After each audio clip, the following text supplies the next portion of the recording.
Today I'm going to be replacing the memory in this thing to bring it up to 16 gigabytes instead of the 8 that it came with. And while we're in it, I'm going to kind of show you a little bit about the computer and what will be done once I get a second hard drive. Because there is a proper way to do this, because there are some people out there who didn't do proper research and or they didn't have the right whatever, and they ended up losing the optical drive for a second hard drive, or they stuck it to an existing hard drive using double-sided tape.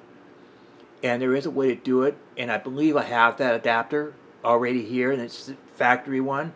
You can take two 2.5-inch drives, either mechanical or solid state, and they mount on one on top of the other on the bottom side of the 3.5 inch.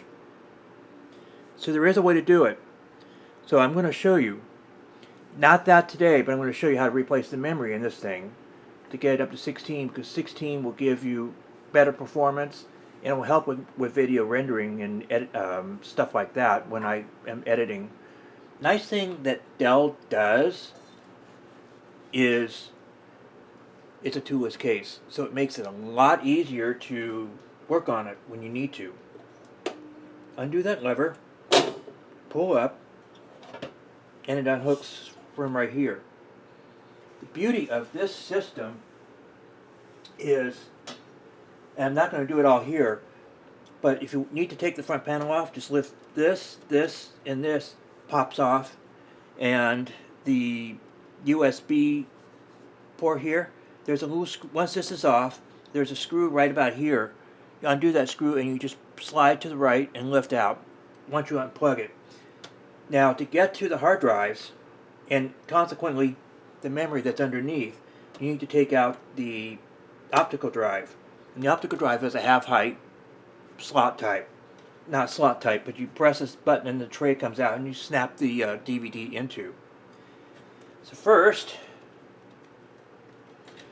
you want to lift up this lever here, and you slide back, and see, there you are. Now to unplug the optical drive,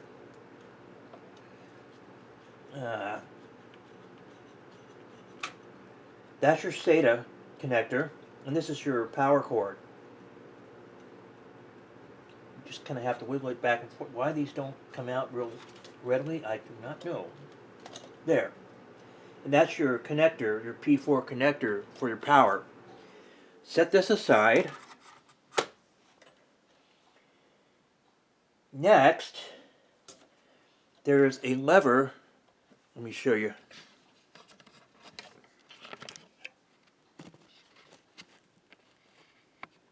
See that little blue lever there? You just want to take it and push it away from you, like that. And now, once I unplug the hard drive, this will lift out, and I'll show you that here in a sec.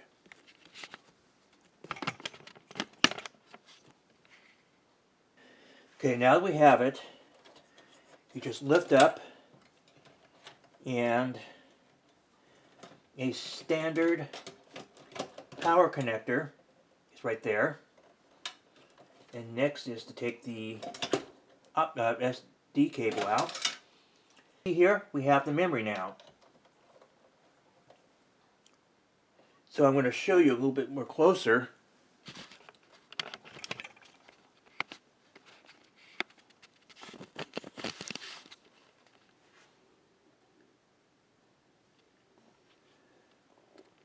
There's the memory, and I'm going to show you how to pop that out, and I'll populate it. These are 2 gig, 2 gig, so there's 4 here, and well, each stick is 2 gigs.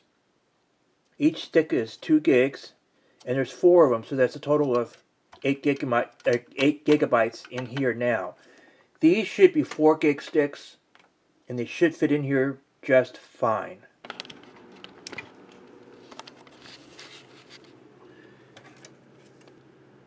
Anyway, you see the number there? 1 and 3. 1, and over here is 2 and 4. So when we're putting these in, need to put them in so they go in like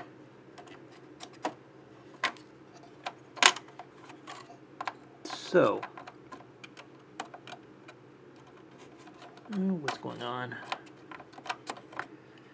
And see here, the notch is in. So you just push down till they click.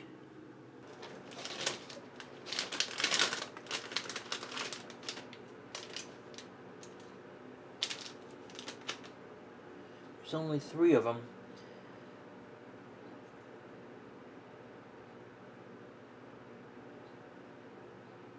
Should give me 16.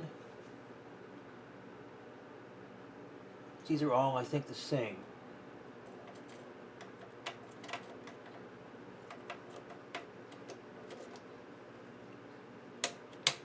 There. And this one will go in to bank number 3.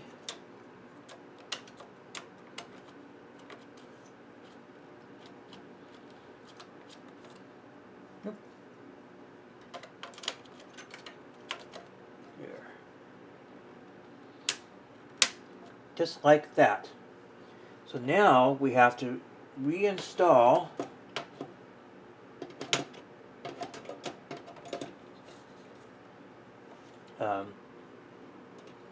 the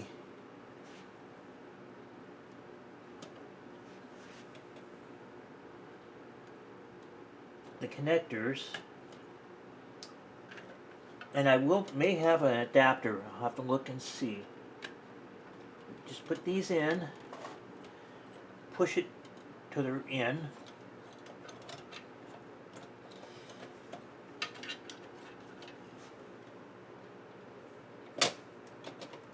and then you drop it back in place and you click it.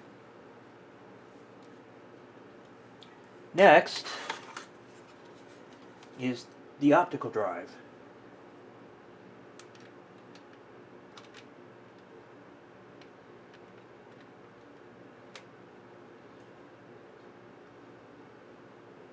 Yeah.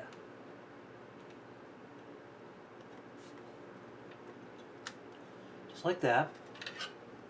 And then this is your P4 connector. It goes in just like that. And then you slide this like that, and you click it into place. Next, we put the cover back on.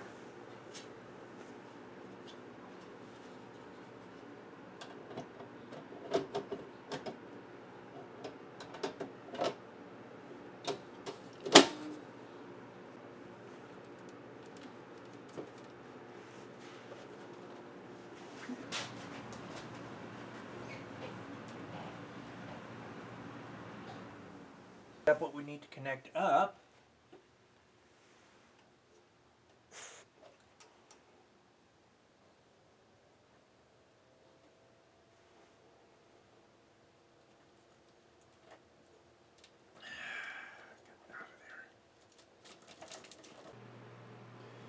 I plugged this in and turned it on, or at least it came on automatically, and Windows wasn't booting right.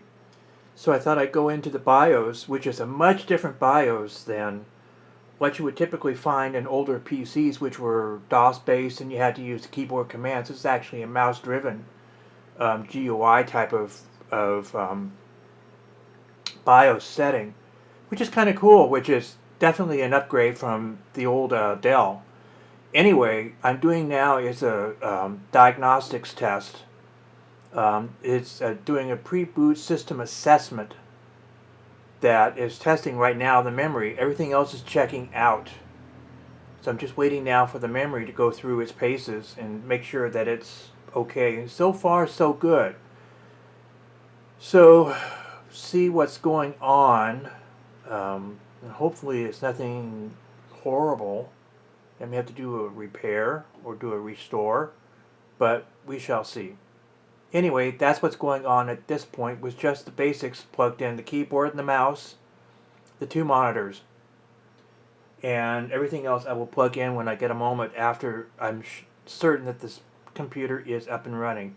I have a feeling I have 12 gigabytes in here and not 16. Because I have 3 sticks, unless there's a fourth one I'm just missing somewhere. Anyway, that's where we are right now, so I'll keep you posted. Okay, after a few minutes of fiddling around, I now have Windows 10 back up. It had to actually go back and re-find it. But once it did, boom, it's back. And a couple of configurations. Turns out I have 12 gigs is what I thought. I thought there were 4 sticks in the bag, but maybe not. I'll have to do some looking. Anyway, it seems to be a bit faster, but I'm going to try to see if I can find that fourth one. It should be for a total of 16 gigabytes.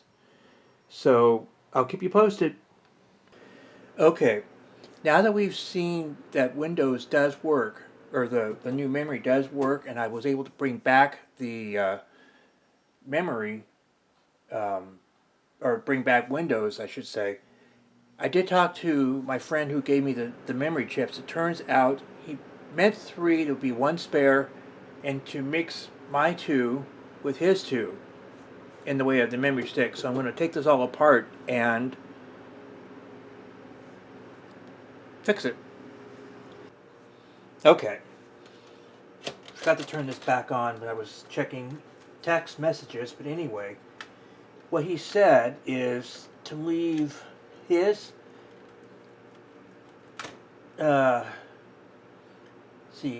just match up the sticks. So mine in slots 1 and 3, and his would be in slots 2 and 4.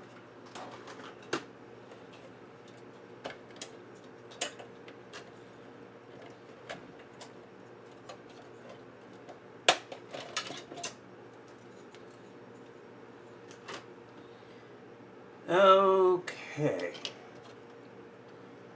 Let's see. Slots 2 and 4.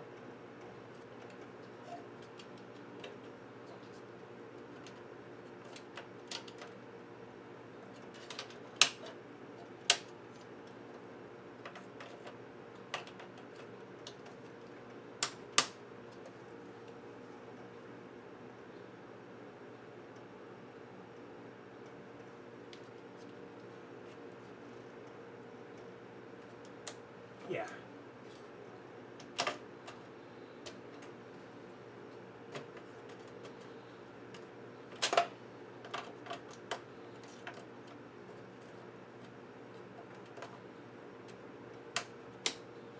So as you see, those are his 2 sticks, and this is the spare. So we'll just put that aside.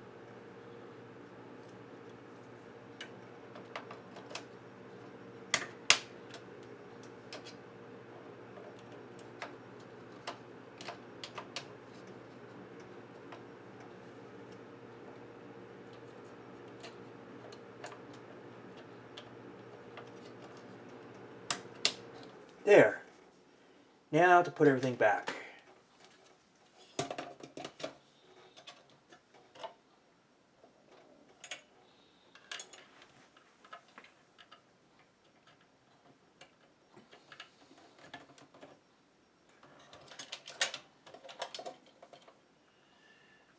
I have to look and see.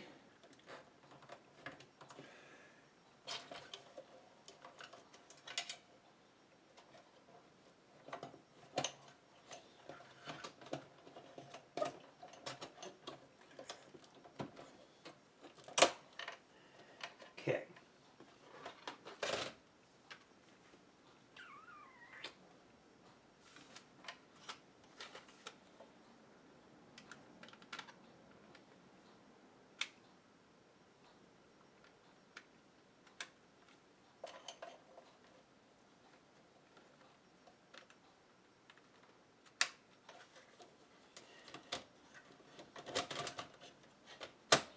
There.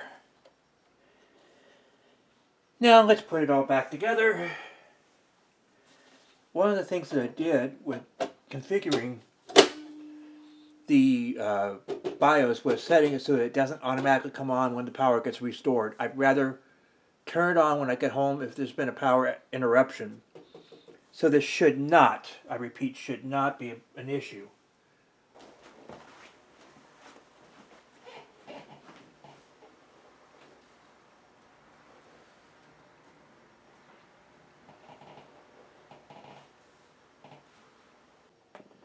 All right, we're back up. Now we'll go in and see how the PC works. After doing that, I'm still at 12 gigabytes. Doesn't really matter which way or the other. Um, but at least all four are populated, which is probably the ideal way to do this. So what I'll need to do is to get two more, or at least one more 4 gig stick, and then I can have a full 16. But now there's 12, and that should get me going. So there we are, back up in business. Now I just got to finish plugging everything back in and go from there.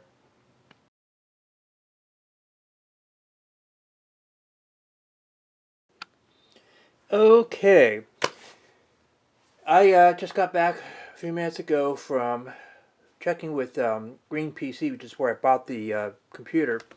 They had hard drives. Turns out they had not only the hard drive, but they had the connector so I can connect 2 hard drives. I didn't have to buy the caddy since I already got it here. So I'm going to show you how I actually put these together. And this will be what separates the smart guys from the dummies. So first thing I'm going to do, and I'm just in my office because it's easier to do it this way. Undo the lid, take it off, set it aside, and pull the optical drive out. Unplug it.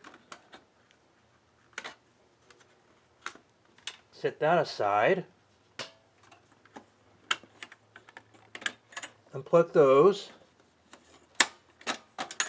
Pull up the hard drive. Yeah, oh, that's just the caddy. Okay. So what I'm going to do here is put it up on the table, and I'll set ourselves up and we'll install it. Okay. This is the cable I'm talking about. This is the female end and 2 male ends. The 2 male ends, one goes into the hard drive and the one goes into this one. This plugs into the connector, and I'll show you that when we get ready to put this back in. But this is the connector. It was only $5, so not a big deal. Now, you take out the caddy, set this aside, and I'm going to pop this out of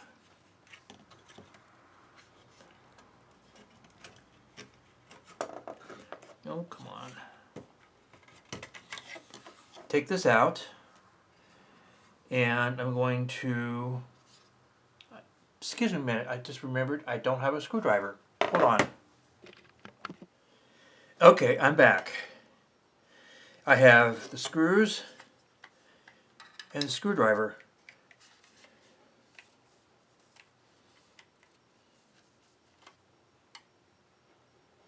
Need to get a better screwdriver. Hang on. All right. This is a it's a Patriot. I was thinking it was a Western Digital, but no, it's a Patriot hard drive.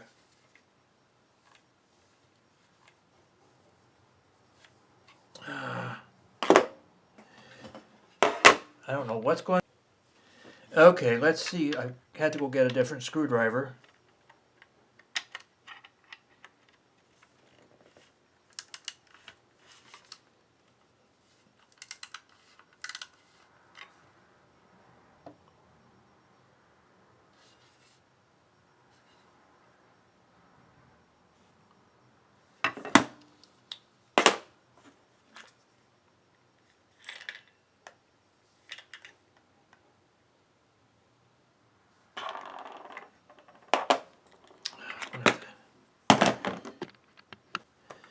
Okay, let's see. I think they rammed these things in so tight.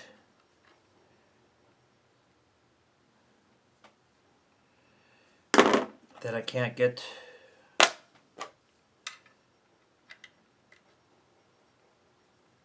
That might.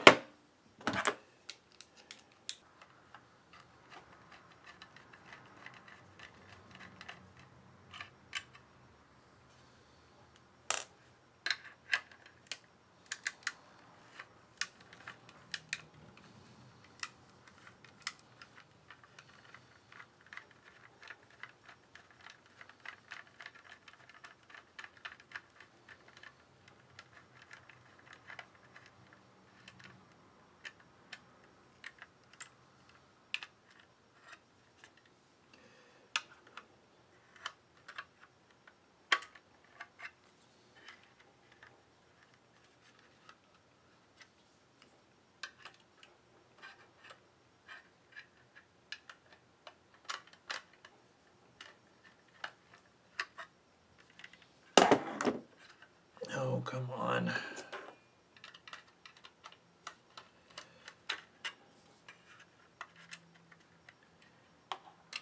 There. So now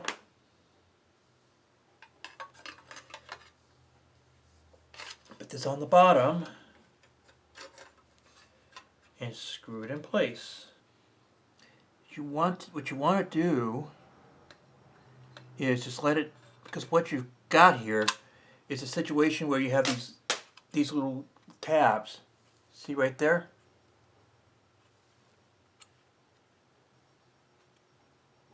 Those little tabs hold the upper drive. Okay, we got them both in. You can see the mechanical drive's on the bottom, the solid state drive on the top. Ideally, you want to have two solid state drives for the simple reason that if you're going to be doing video editing, scratch discs benefit from a solid state drive.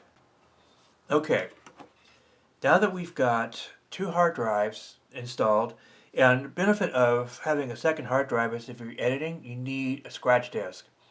And having adequate space for that and for file storage, you need at least 500 gigs to make that work. This is only 120 gigabytes, and I have a couple of 500 gigabyte external drives, but they're pretty full. So I need to get some additional storage so that I can actually video edit and store and not run out of space. Because when you're dealing with 1080p video, it takes a lot of room for storage. So now I'm going to put this back and making sure that the connectors actually fit on the back side, because this is how it goes in the machine. And just make sure, again, these pins, as you can see, the pins right there, they fit in the bracket. And the same thing if you're using a 3.5 or a 5.5 inch drive, which I'll show you here as a demonstration.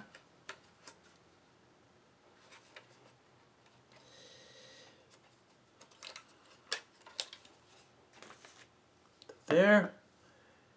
Make sure we get this going in the right direction. See, that's how your 5.5 inch or 3.5 inch hard drive fits. Then that goes in here, just like that. And just make sure it clicks into place. But that's how you would install a single 5.25 inch or 3.25 inch drive. That is how this machine is set up.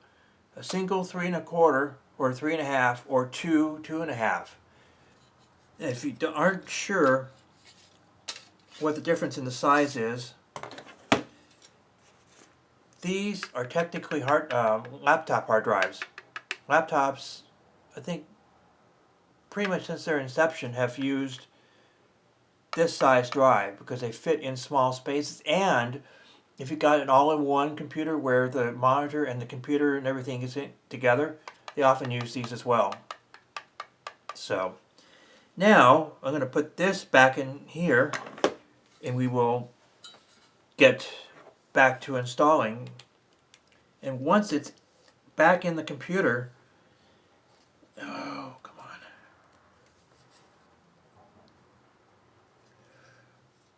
Why is this not coming out? There we go.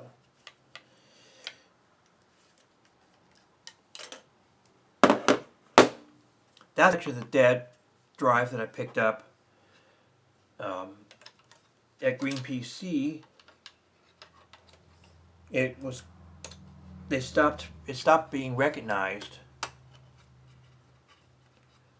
and that was some of my grief when I was trying to upgrade the computer. There you go. Now it's all back.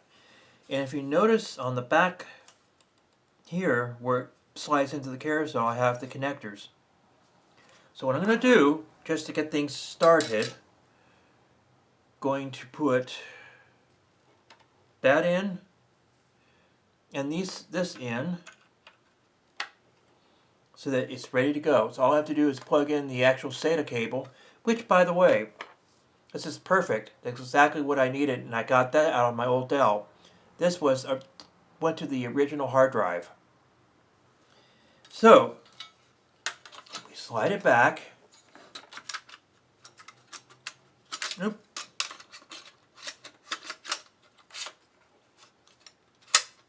Just like that. And that's how it looks when it's all done. This I will show you when we get set back up down here. Okay, as you can see, I got everything all plugged in, and the connector is just tucked in here. This is the main connector power that would have gone to the hard drive, and I've got this plugged into it without any modification, and I found a cable. Thankfully, that cable came from the old computer. So I've got everything set, and I've retained the optical drive, and I have the two small drives on the bottom there. And now there's a trick. There are three SATA cables, SATA connectors on the motherboard. There's blue, then a black, and then a white. Blue is SATA 1 or SATA 0, which is always going to be your boot connector. For your boot drive, will go into that. Your next hard drive will be in SATA 1. The optical drive will be in SATA 3, which is the white one. And they're right up against here. But it's all in here. It's kind of tight. But it should work. And now I'm going to put the cover back on. And we shall see what...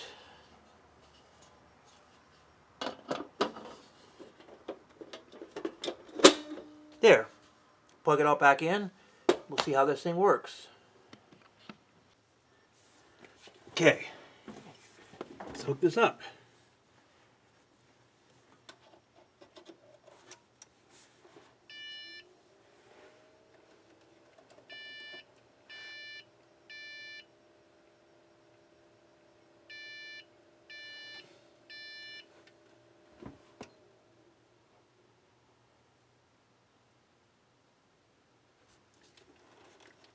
That didn't sound good.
Well, it's not looking like I'm seeing that second drive, so I need to figure out what's going on with that.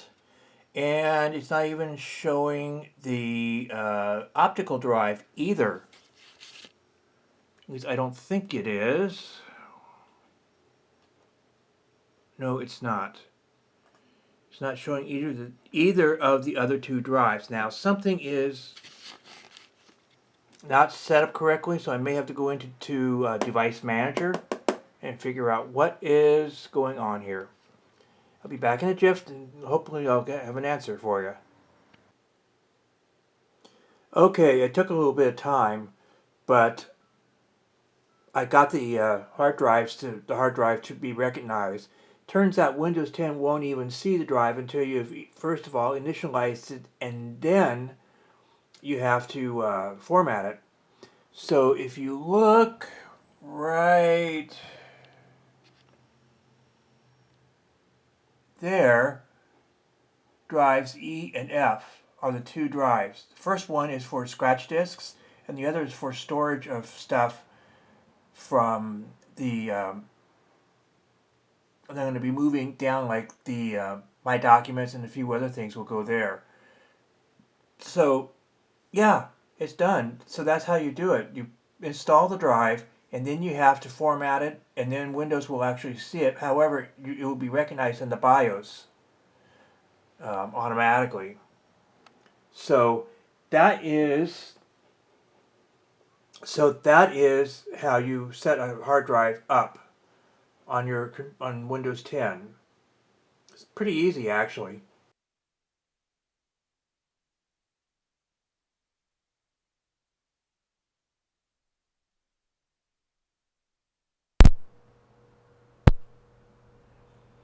It's been 2 years since I bought this computer, and in that time we've had one other update. As you can see, I've got a Samsung hard drive, or excuse me, Samsung Take-Two. As you can see, got